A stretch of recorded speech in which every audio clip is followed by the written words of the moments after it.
저희 대림절 설교를 준비하면서 황지우 시인의 너를 기다리는 동안이라는 시를 알게 되었습니다.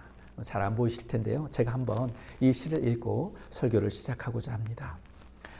내가 오기로 한 그 자리에 내가 미리 가 너를 기다리는 동안 다가오는 모든 발자국은 내 가슴에 쿵쿵거린다. 바스락거리는 나뭇잎 하나도 다 내게 온다. 기다려본 적이 있는 사람은 안다. 세상에서 기다리는 일처럼 가슴 애리는 일이 있을까? 내가 오기로 한 그 자리, 내가 미리 와 있는 이곳에서 문을 열고 들어오는 모든 사람이 너였다가 너일 것이었다가 다시 문이 닫힌다. 이 시가 총 2연으로 되어 있습니다. 그런데 두 번째 연은 이렇게 마무리합니다. 너를 기다리는 동안 나도 가고 있다. 남들이 열고 들어오는 문을 통해 내 가슴에 쿵쿵거리는 모든 발자국 따라 너를 기다리는 동안 나는 너에게 가고 있다. 이런 시예요. 이 시를 읽으면서 기다림의 시간을 어떻게 이렇게 아름답게 표현할 수 있을까라는 생각을 해보게 되었어요. 여러분 살면서 누군가를 기다려본 적이 있으신가요? 기다린다는 것이 얼마나 가슴 설레고 또한 가슴 애리는 일인가 한 번쯤은 경험해 본 적이 있을 것 같아요. 여러분 이 시의 내용을 보니까요. 기다리는 사람이 얼마나 간절히 기다리고 있는지 문이 열릴 때마다 그 사람이 내가 기다리는 그 사람인가 하고 그 문을 쳐다보게 된다라는 거예요. 그런데 점점 기다리다 보니까 어떻게 됩니까?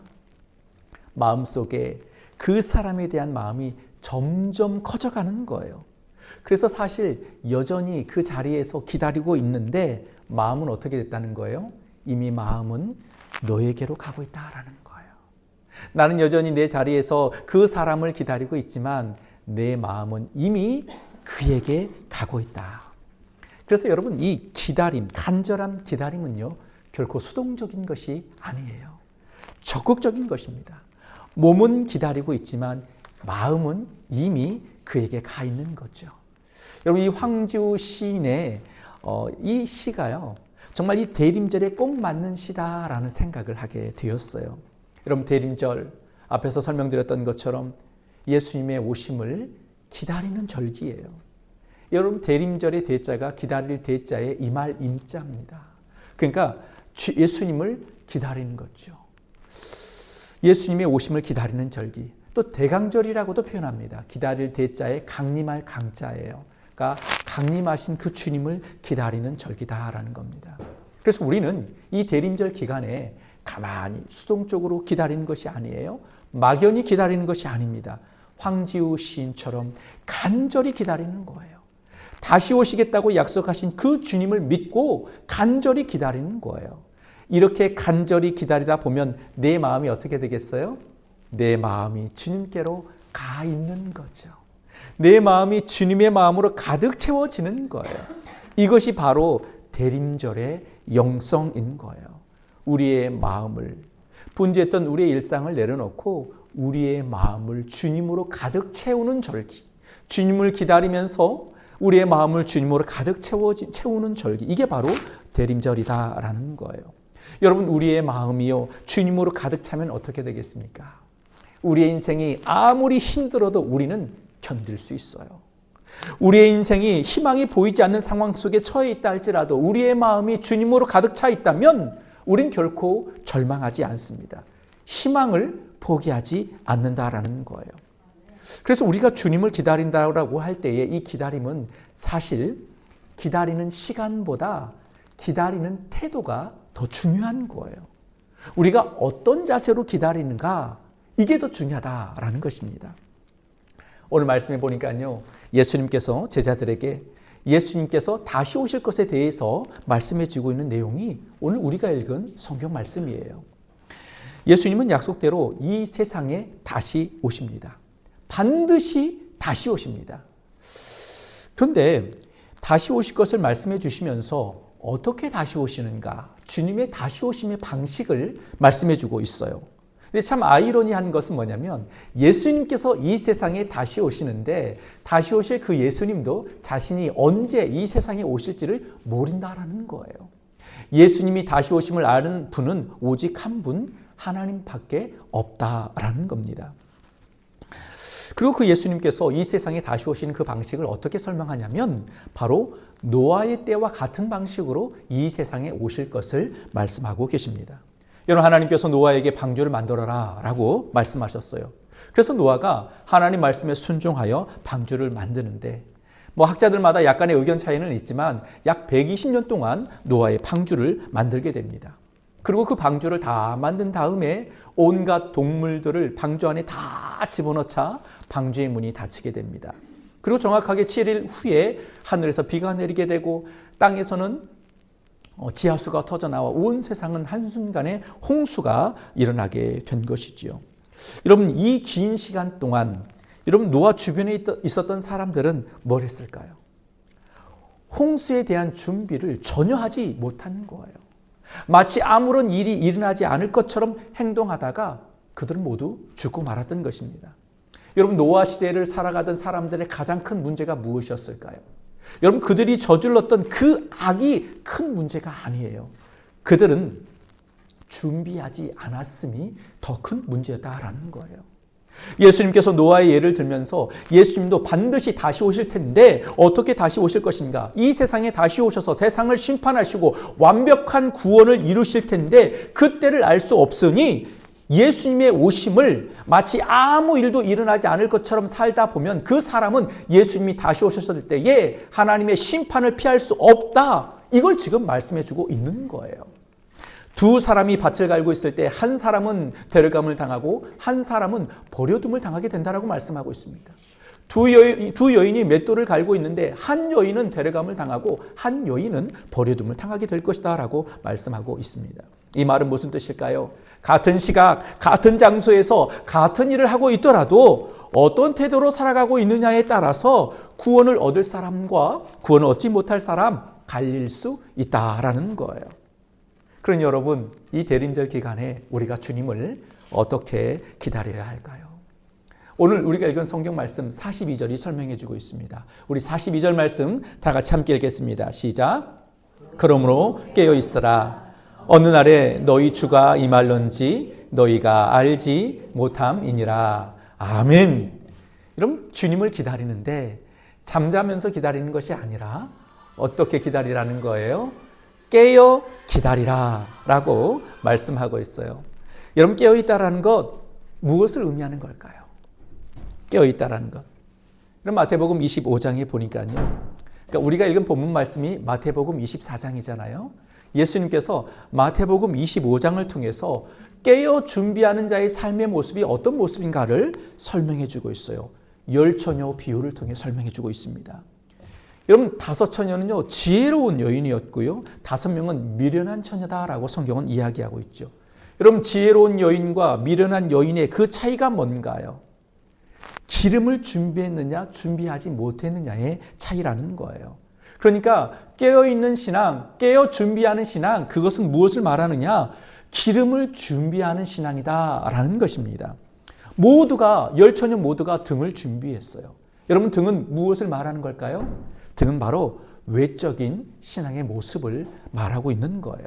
그러니까 얼마나 열심히 예배를 드렸는가, 얼마나 열심히 교회에 출석했는가, 얼마나 열심히 11조 했는가, 얼마나 열심히 봉사했는가, 이것이 바로 등이에요. 모두가 다 이것을 가지고 있었어요. 그러니까 겉으로 볼 때에는 모두가 열심히 믿음 생활하는 것처럼 보였습니다. 그런데 결국 신랑 되신 예수님께서 다시 오셨을 때에 예수님과 함께 천국잔치에 들어갈 사람은 누구밖에 없었다라는 거예요? 기름을 준비했던 지혜로운 5처녀만 들어갈 수 있었다라는 거죠. 여러분, 여기서 말하는 기름은 뭘 말하는 걸까요? 바로 성령의 기름을 의미하는 거예요. 여러분, 다시 말해 성령 충만함을 의미하는 거예요. 여러분, 성령 충만한 사람은요, 삶 속에 성령의 열매를 맺게 되어 있어요. 사랑과 희락과 화평과 온유와 자비하심, 충성, 이런 열매를 우리 삶 가운데 맺게 되어 있다는 거예요. 이뿐만이 아니에요. 믿음의 열매를 맺게 되어 있어요. 성령 충만한 사람은요, 진실한 믿음 생활을 하게 됩니다. 하나님과 사람을 속이지 않습니다. 고난과 역경이 찾아와도 주님 배반하지 않습니다. 이게 바로 주님의 오심을 기다리는 삶의 자세요, 태도다라는 거예요. 자, 그렇다면 여러분, 성령 충만하기 위해서는 어떻게 해야 될까요? 여러분, 이 성령 충만이라고 하는 것은 주님이 주시는 선물입니다. 그러니까 인간의 노력과는 무관한 거예요. 하나님의 전적인 은혜가 바로 성령 충만입니다. 그러나 그렇기 때문에 우리가 아무것도 안 해도 되느냐? 그것은 아닙니다. 여러분, 우리가 할 수 있는 최선이 있어요. 그건 무엇이냐? 우리의 삶의 자리를 주님께 내어드리는 것입니다. 그러할 때 성령의 충만함을 경험할 수 있다라는 거죠. 여러분, 존 웨슬리가요 이런 말을 했습니다. 성령 충만은 순종과 거룩이다. 우리가 순종의 삶을 살고 거룩한 삶을 살아갈 때에 성령의 충만함을 경험하게 된다라는 거죠. 또 존 스토트는 이 성령 충만은 단순한 감정이 아니라 바로 삶과 성품의 변화이다라고 말했어요. 우리의 삶이, 우리의 성품이 변화되는 것, 이게 바로 성령 충만이다라는 거죠. 그래서 교회 역사 속에 흐르는 이 신학적 전통에 따르면 이 성령 충만하기 위한 인간의 최선은 무엇이냐? 그건 바로 순종의 자리에 머무는 것입니다. 우리가 순종의 자리에 머무를 때 우린 성령의 충만함을 경험하게 되고 그 결과 깨어있는 삶을 살게 되어 언제 오실지 모르는 그 주님을 맞이하는 은혜의 삶을 살게 된다라는 거예요. 여러분, 만일 내일 주님께서 다시 오신다면 여러분은 무엇을 준비하시겠습니까? 내일이에요. 내일 당장 주님께서 이 세상에 다시 오신다면 여러분 뭘 준비하시겠습니까? 그래, 나는 세상의 종말이 다가온다 할지라도 한 그루의 나무를 심어야지. 이제 기말고사니까 난 열심히 시험 공부하다가 주님을 맞이할 거야. 뭐 이런 사람도 있겠죠. 또 어떤 사람은 돈을 열심히 준비할 수도 있고 멋진 집을 준비할 수도 있고 건강을 준비할 수도 있고 외모를 예쁘게 치장하며 준비할 수도 있을 것입니다. 그런데요, 내일 당장 주님이 오신다면 여러분, 이런 것 준비한다고 해서 무슨 소용이 있겠습니까? 내일 당장 주님이 오신다면 아마 우리는 이걸 준비할 것 같아요. 하루 종일 자신의 죄를 씻는 회개 기도하며 주님을 기다릴 것 같아요. 또 내가 다투었던 사람들 일일이 찾아가 화해하고 용서하며 관계를 풀려고 할 것 같아요. 왜 그럴까요? 성경 말씀에 죄 있는 자는 천국에 들어가지 못한다라고 했습니다. 성경 말씀에 이웃을 사랑하라고 했어요. 내 몸처럼 사랑하라고 했어요. 심지어 원수까지 사랑하라고 말씀하셨으니 그 말씀 지키고자 우리는 틀어진 관계를 회복하기 위해 힘쓸 것이다 라는 것입니다. 여러분, 한마디로 표현하면 내일 주님이 오신다면 우리가 할 수 있는 최선은 무엇이겠습니까? 말씀에 순종하는 삶을 살아내는 거예요. 이게 가장 우리가 할 수 있는 최선이다라는 겁니다. 이것처럼 주님의 오심을 기다리는 이 대림절에 우리가 적극적으로 주님을 기다리기 위해서는 우리의 삶의 자리를 주님께 내어드리는 거예요. 주님과 만날 수 있는 그 공간을 만들어 드리는 거예요. 제가 그랬어요. 우리가 어떻게 하면 이 대림절에 주님을 만날 수 있을까? 어떻게 하면 적극적으로 주님을 기다릴 수 있을까를 생각하며 이렇게 표를 하나 만들었습니다. 이게 뭐냐면요, 2026년 삶의 규칙이라는 거예요. 그래서 여기에 여러분들이 이 4주간에 걸친 이 대림절 기간에 여러분들의 삶의 규칙을 한번 정해보셨으면 좋겠습니다. 그래서 여기에 이런 것들이 있어요. 예배, 우리가 하나님을 내년에는 어떻게 예배할 것인가? 얼만큼 예배할 것인가? 내가 다른 건 다 못 지켜도 52주 주일 예배만큼은 내가 빼먹지 않고 주님 앞에 예배드리겠다.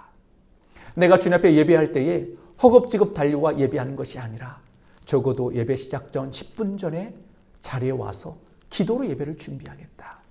예배에 대한 규칙을 정해보는 거예요. 두 번째, 개인 영성입니다. 내가 어떻게 하나님의 말씀을 읽고 어떻게 기도하며 개인 경건의 시간을 가질 것인가. 개인 경건의 시간을 가져야 된다는 것이 너무 소중하다는 것은 알고 있는데 우리가 어떤 규칙 없이 지켜왔던 것 같아요. 그래서 2026년도에는 여러분이 삶의 규칙을 정했으면 좋겠습니다. 내가 적어도 매일 하루에 성경을 3장은 읽어야 되겠다.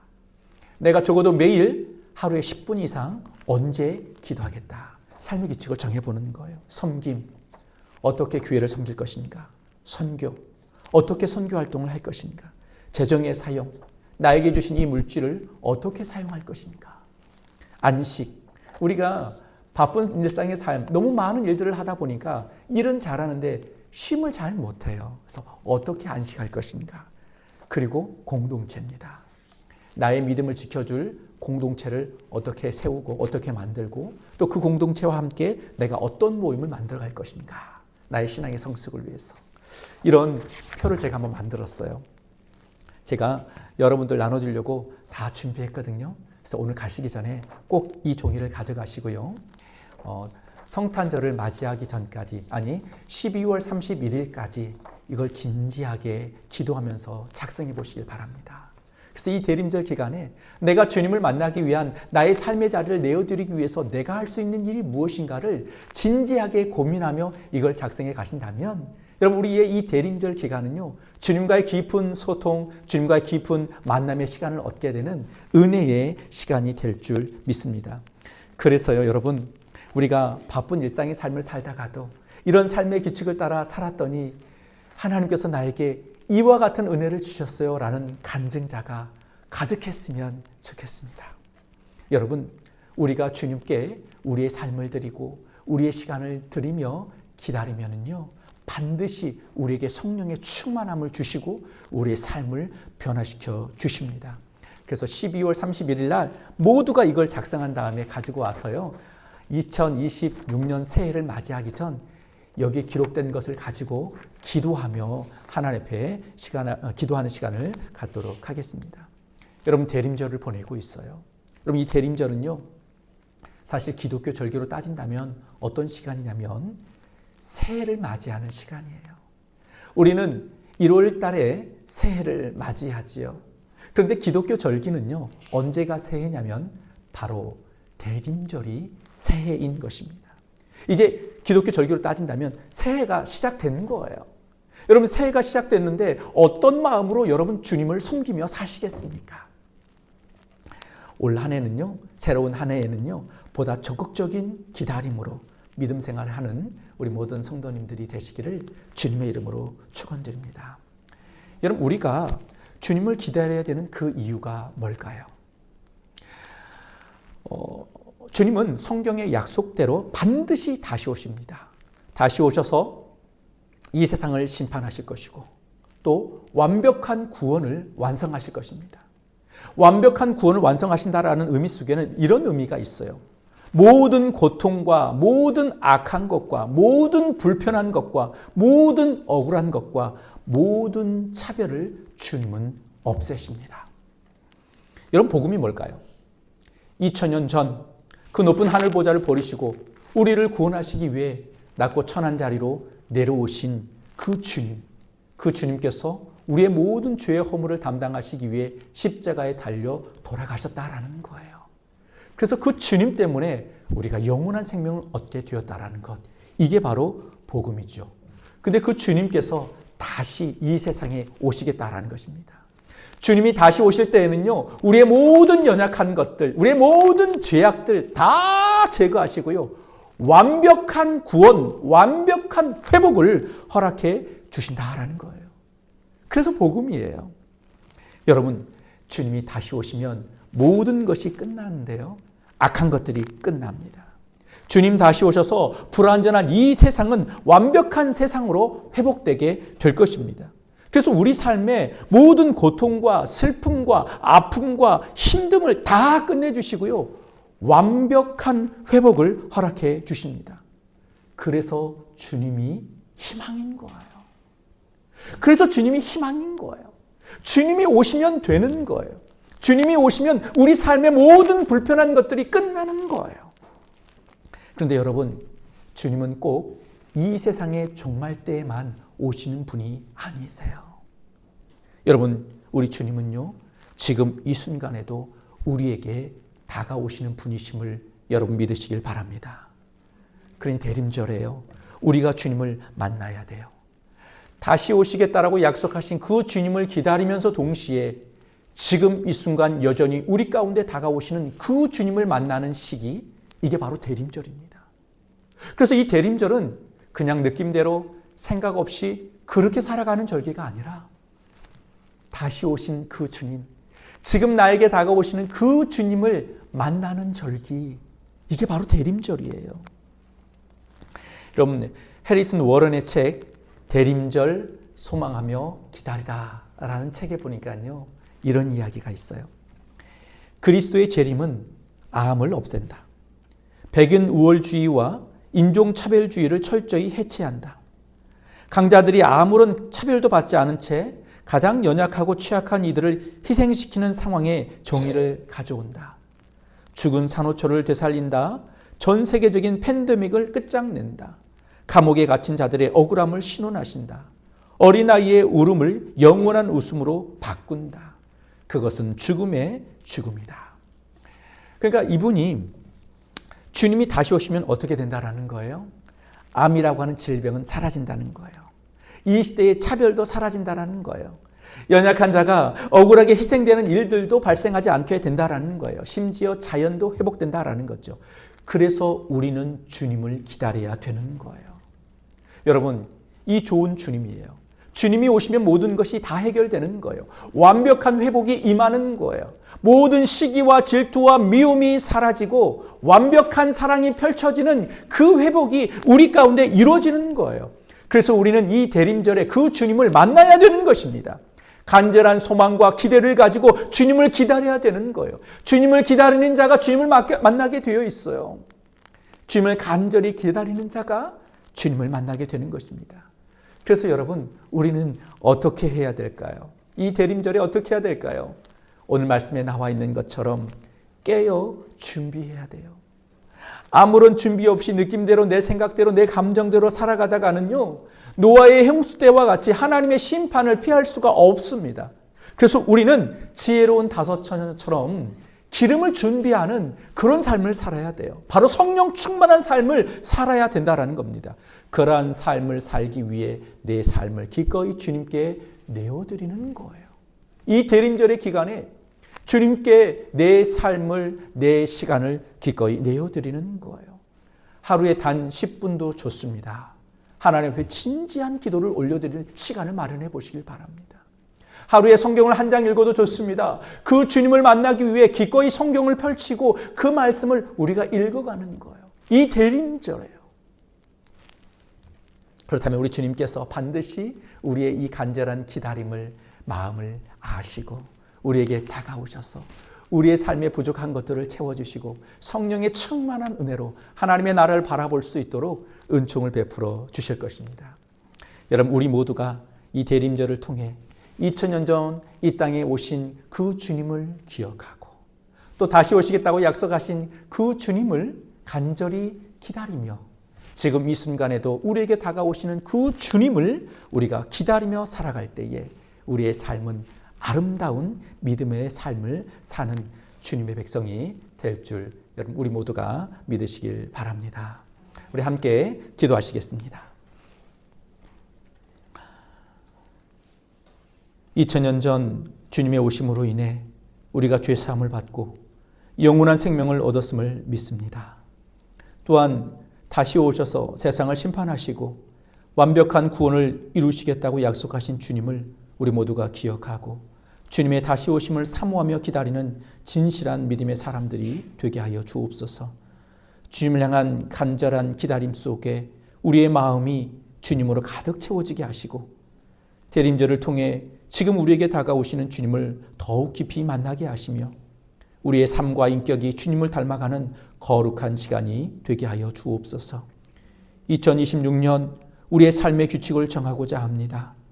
느낌대로 되는 대로 살아가는 것이 아니라 주님과의 깊은 만남을 위해 삶의 규칙을 정하고 그 규칙대로 살아가고자 결단하오니 성령님께서 우리의 의지를 강하게 하시고 결단을 실천함으로 성숙한 신앙인으로 살아가게 하여 주옵소서. 예수 그리스도의 이름으로 기도하옵나이다. 아멘.